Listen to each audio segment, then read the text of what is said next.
तो आज की इस नई गहन चर्चा में बहुत बहुत स्वागत है।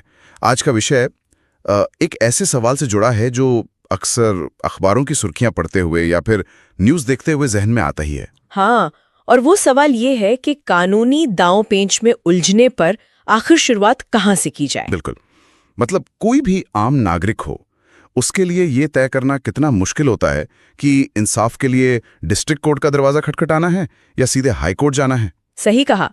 और आज की हमारी ये जो चर्चा है, ये एक बहुत ही विस्तृत लगभग 50 मिनट की एक शोध स्क्रिप्ट पर आधारित है। हाँ, वो सोर्स मटेरियल मैंने भी पूरा पढ़ा, काफी दिलचस्प है ना?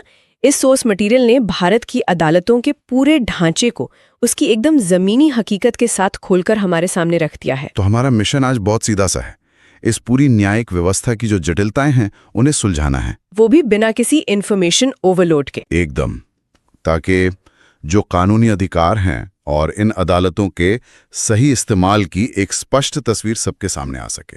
मैं जब वो रिसर्च देख रहा था तो मुझे लगा कि ये सिर्फ थ्योरी नहीं है। बिल्कुल नहीं। इस पूरी व्यवस्था को समझना सिर्फ एक सैद्धांतिक जानकारी हासिल करना नहीं है। मतलब न्यायपालिका की इस सीढ़ीदार व्यवस्था को, जिसे हम हायरार्किकल सिस्टम कहते हैं, गहराई से समझना सीधे तौर पर अधिकारों की रक्षा से जुड़ा है। ये केवल इमारतों या जजों का कोई समूह नहीं है, बल्कि एक ऐसा सुरक्षा जाल है जिसे बहुत सोच समझकर बुना गया है। जब ये स्पष्ट होता है कि न्याय की इस सीढ़ी पर कौन सा कदम कब और कहाँ रखना है, तभी अधिकारों की असली और समयबद्ध सुरक्षा हो पाती है। हाँ, बिना सही दिशा के इंसान कानूनी भूल भुलैया में सालों तक भटक सकता है। और इस भूल भुलैया को सुलझाने के लिए सबसे पहले हमें इस ढांचे की रूपरेखा को समझना होगा। मतलब अगर हम भारत में अदालतों की व्यवस्था को एक विशाल पिरामिड की तरह देखें तो तस्वीर काफी हद तक साफ होने लगती है। एक पिरामिड का उदाहरण बहुत सटीक है यहाँ पर, है ना? इस पिरामिड के शिखर पर देश का सुप्रीम कोर्ट विराजमान है। उसके ठीक नीचे हर राज्य के स्तर पर हाई कोर्ट्स का एक मजबूत ढांचा है। जी। फिर जब हम राज्य से नीचे जिला स्तर की ओर बढ़ते हैं तो वहां डिस्ट्रिक्ट कोर्ट दिखाई देती है। और अंत में इस पिरामिड के सबसे बुनियादी स्तर पर मुंसिफ या मजिस्ट्रेट कोर्ट्स काम करती हैं। और ये जो पूरा ढांचा है ना, ये पूरी तरह से एक अपीले व्यवस्था या कह लें एपीलेट सिस्टम है। इसका सीधा सा मतलब ये हुआ कि निचली अदालत के फैसले को अंतिम मानकर चुप बैठने की मजबूरी नहीं है। बिल्कुल, उस फैसले को ऊपर वाली अदालत में चुनौती दी जा सकती है। एक सीढ़ी की तरह नीचे से ऊपर की ओर न्याय की गुहार लगाई जा सकती है। पर इस सोर्स में एक चीज जो मुझे बहुत दिलचस्प लगी वो इसका संवैधानिक आधार था। हाँ, यहाँ जो बात सबसे आकर्षक है वो ये है कि भारत का संविधान इस पूरे पिरामिड को, इस पूरी न्यायपालिका को कार्यपालिका या सरकार के सीधे नियंत्रण से एकदम स्वतंत्र रखता है। मतलब कोई दखलंदाजी नहीं। बिल्कुल नहीं। जब 1950 में हमारा संविधान लागू हुआ तो उसके निर्माताओं ने एक बहुत बड़ी दूरदर्शिता दिखाई थी। उन्होंने ये सुनिश्चित किया कि न्यायपालिका बिना किसी राजनीतिक दबाव के काम कर सके। इसको थोड़ा आसान भाषा में समझते हैं। मान लीजिए किसी जिले में कोई स्थानीय प्रभावशाली नेता कानूनी पचड़े में फंस जाता है। हाँ, ये एक बहुत अच्छा उदाहरण है। तो अब उस नेता के मामले की सुनवाई करने वाले डिस्ट्रिक्ट जज की नियुक्ति वो नेता या कोई स्थानीय विधायक नहीं कर सकता। एकदम सही। संविधान के अनुच्छेद 233 के अनुसार डिस्ट्रिक्ट जज की नियुक्ति राज्य के राज्यपाल द्वारा की जाती है, और वो भी हाईकोर्ट की कड़ी सलाह और निगरानी में। और सुप्रीम कोर्ट और हाईकोर्ट के लिए भी तो अलग अनुच्छेद हैं। हाँ बिल्कुल। अनुच्छेद 214 हर राज्य के लिए एक हाईकोर्ट की बात करता है, और अनुच्छेद 124 सुप्रीम कोर्ट के गठन को स्थापित करता है। मतलब अदालतों का ये ढांचा किसी राजनीतिक दल की इच्छा पर नहीं, बल्कि संविधान द्वारा तय किए गए कड़े नियमों से चलता है। और इसी को शक्ति पृथक्करण या सेपरेशन ऑफ पावर्स कहते हैं, जो इस व्यवस्था की रीढ़ है। ठीक है, तो आइए इसे थोड़ा और विस्तार से समझते हैं और शुरुआत करते हैं उस अदालत से जो एकदम जमीनी स्तर पर काम करती है, यानी डिस्ट्रिक्ट कोर्ट। जी। हमारे देश में 700 से भी ज्यादा जिले हैं और प्रशासनिक व्यवस्था के तहत लगभग हर जिले में एक डिस्ट्रिक्ट कोर्ट या जिला न्यायालय होता है। इसका सीधा अर्थ है कि पूरे भारत में 700 से ज्यादा डिस्ट्रिक्ट कोर्ट्स लोगों के रोजमर्रा के विवादों को सुलझा रही हैं। और सोर्स मटेरियल के अनुसार यहाँ मुख्य रूप से 2 तरह के मामले आते हैं, दीवानी यानी सिविल और फौजदारी यानी क्रिमिनल। दीवानी मामलों का सीधा संबंध अधिकारों और पैसे से होता है। जैसे जमीन जायदाद का बंटवारा हो गया या व्यापारिक अनुबंध टूटना हो गया। हाँ, या फिर वसीयत को लेकर पारिवारिक झगड़ा या चेक बाउंस होने के मामले। और दूसरी तरफ फौजदारी या क्रिमिनल मामले वो होते हैं जो समाज के खिलाफ अपराध माने जाते हैं, जैसे हत्या, डकैती, ड्रग्स की तस्करी या फिर पॉक्सो जैसे अत्यंत गंभीर अपराध। इसी बिंदु पर इस शोध स्क्रिप्ट में एक ऐसा तथ्य था जिसने सच में मुझे चौंका दिया।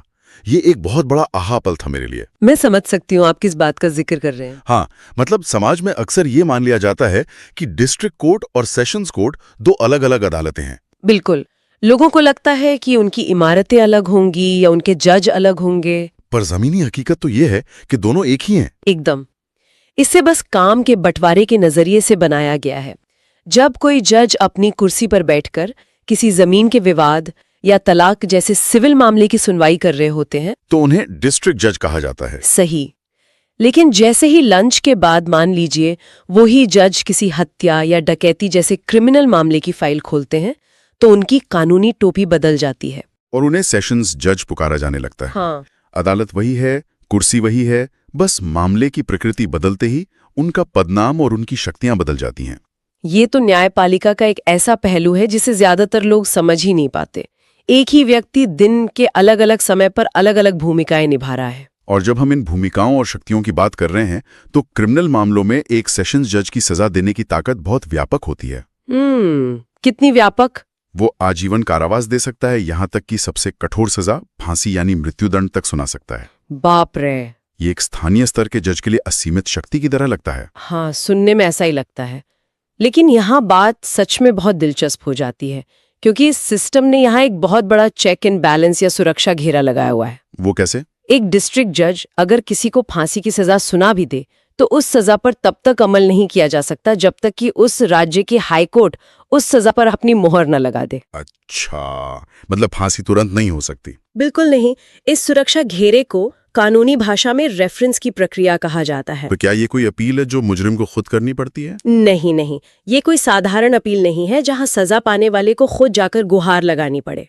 जब भी कोई सेशंस कोर्ट किसी को मौत की सजा मुकर्रर करती है तो नियम यह है कि वो फाइल अपने आप ही हाई कोर्ट के पास गहन समीक्षा के लिए भेज दी जाती है। अपने आप?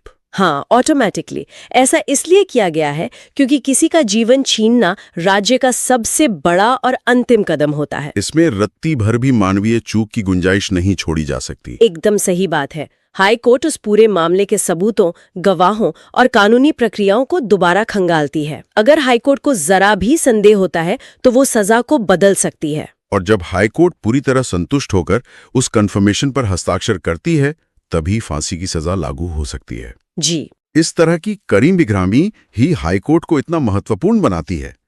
तो अब इस पिरामिड के अगले और बहुत ही शक्तिशाली पड़ाव यानी हाई कोर्ट की तरफ मुड़ते हैं। बिल्कुल।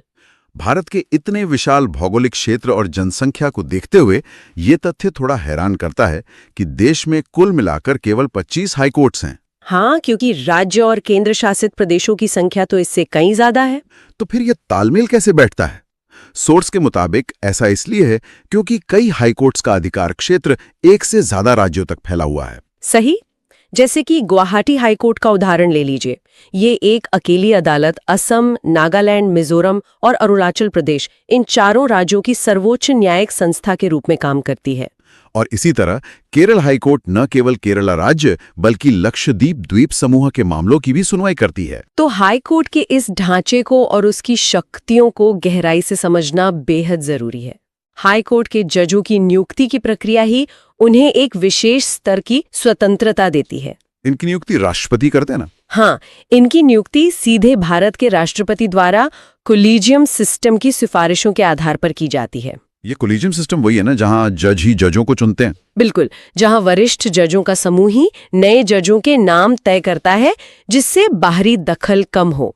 लेकिन हाई कोर्ट की जो सबसे बड़ी ताकत है, जो उसे सच में आम इंसान का सबसे बड़ा रक्षक बनाती है, वो है रिट अधिकार, जिसे अंग्रेजी में रिट जुरिस्डिक्शन कहते हैं। हाँ, यह कोई आम कानूनी प्रक्रिया नहीं है बल्कि एक असाधारण शक्ति है जो संविधान के अनुच्छेद 226 के तहत मिलती है। इस रिट अधिकार को अगर रोजमर्रा की जिंदगी के किसी उदाहरण से समझें तो ये कैसे काम करता है? मतलब ये सिविल या क्रिमिनल मुकदमों से कैसे अलग है? चलिए मैं एक रोंगटे खड़े कर देने वाले परिदृश्य की कल्पना करने को कहती हूँ। मान लीजिए रात के 2 बजे दरवाजे पर दस्तक होती है और पुलिस किसी व्यक्ति को बिना किसी वारंट या ठोस कारण के अपने साथ ले जाती है। ये तो फिल्मों जैसा सीन हो गया। हाँ, लेकिन असल जिंदगी में भी होता है। अगले दिन थाने में उस व्यक्ति की कोई आधिकारिक एंट्री नहीं है और परिवार को कुछ नहीं बताया जा रहा। तो ऐसे खौफनाक हालात में परिवार क्या करेगा? ऐसे में उन्हें निचली अदालतों में कोई लंबी और धीमी प्रक्रिया वाला मुकदमा दायर करने की जरूरत नहीं है।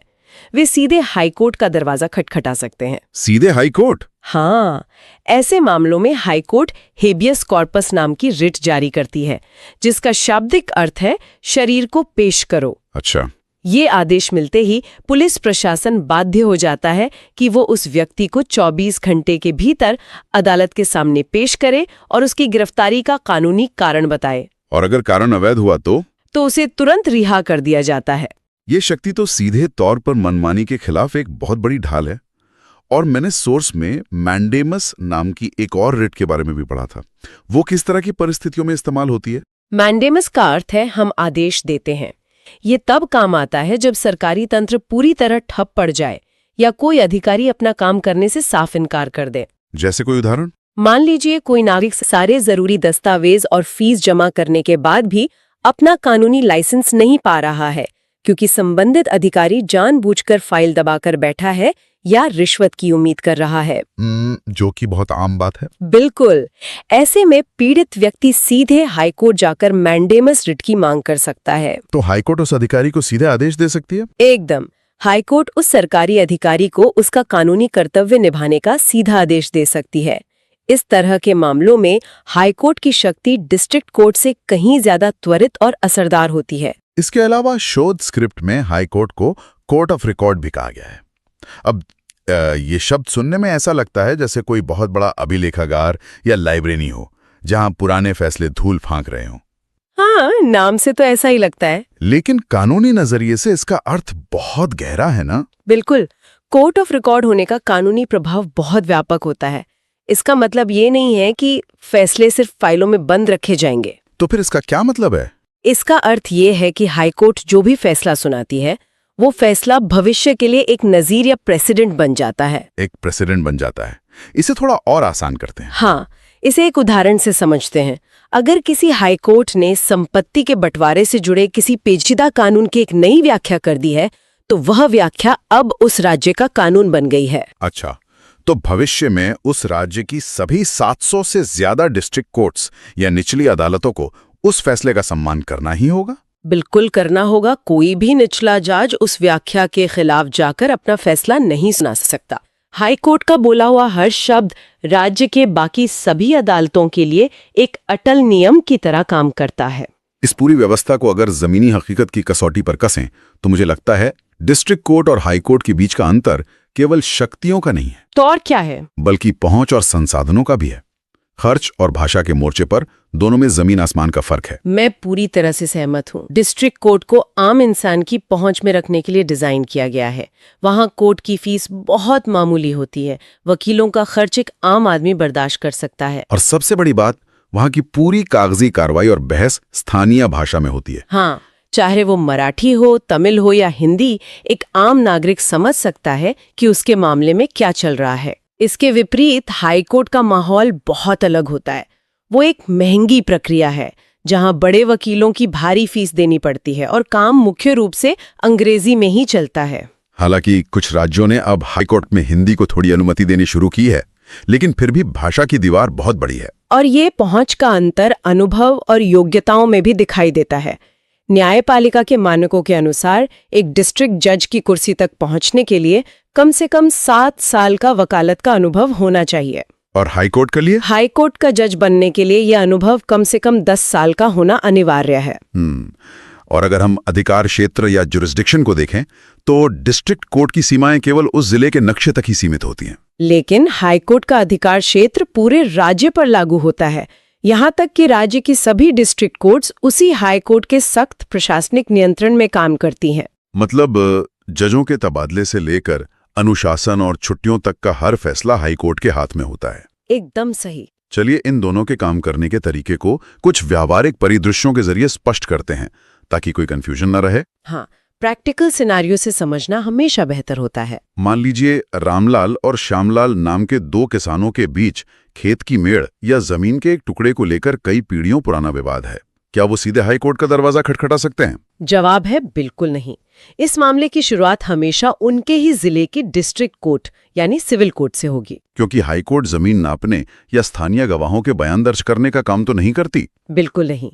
डिस्ट्रिक्ट कोर्ट में गवाह बुलाए जाएंगे, स्थानीय भाषा में जिरा होगी और सबूतों की जांच होगी। ये पूरी तरह से जमीनी जांच का काम है। ये एक बहुत ही सटीक उदाहरण है कि व्यक्तिगत विवादों को सबसे निचले स्तर पर ही सुलझाया जाना चाहिए।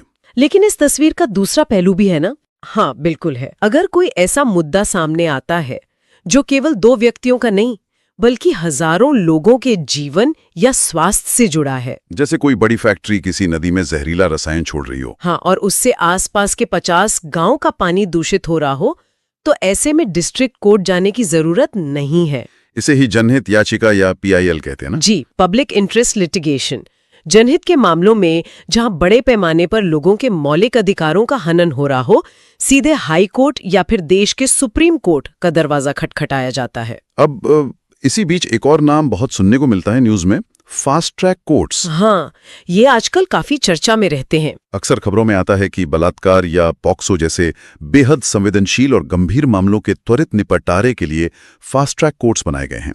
इस पूरे पिरामिड में इनकी जगह कहाँ है? देखिए, फास्ट ट्रैक कोर्ट्स कोई अलग से सुप्रीम या हाई कोर्ट का हिस्सा नहीं है। ये इसी डिस्ट्रिक्ट कोर्ट के स्तर पर ही काम करते हैं। अच्छा, तो ये डिस्ट्रिक्ट लेवल पर ही होते हैं? जी, इनका निर्माण इसलिए किया गया था क्योंकि हमारी निचली अदालतों में लाखों मुकदमों का एक पहाड़ खड़ा है।